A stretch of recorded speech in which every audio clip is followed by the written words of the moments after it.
संघर्ष कामगार संघटनेचे अध्यक्ष मी अंगद जाधव आज महाराष्ट्र विकास ग्रुप कंपनी नाशिक या कंपनीकडून सोलापूर जिल्ह्यामध्ये कॉन्ट्रॅक्ट बेसिसवरती 250 कामगार पुरवठा केलेला आहे। मात्र 2-3 वर्षे कंपनीनं चांगल्या पद्धतीचा प्रतिसाद देऊन प्रत्येक महिन्याला वेळेवर पेमेंट दिलेला आहे।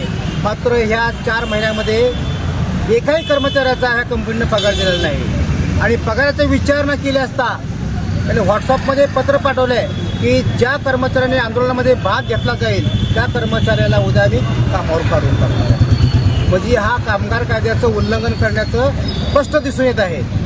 मात्र त्याला फोन केल्यानंतर आरेवारीची भाषा हा माणूस करत आहे। कोण काय करतंय, मी राजकीय पुढाऱ्याच्या पाठीशी माझ्या आहे, कंपनीच्या पाठीशी राजकीय पुढारी आहेत, त्यामुळे मी कोणाला जो म्हणत नाही, तुम्हाला काय आंदोलन करायचं ते करा, मी पगार पाठवत नाही।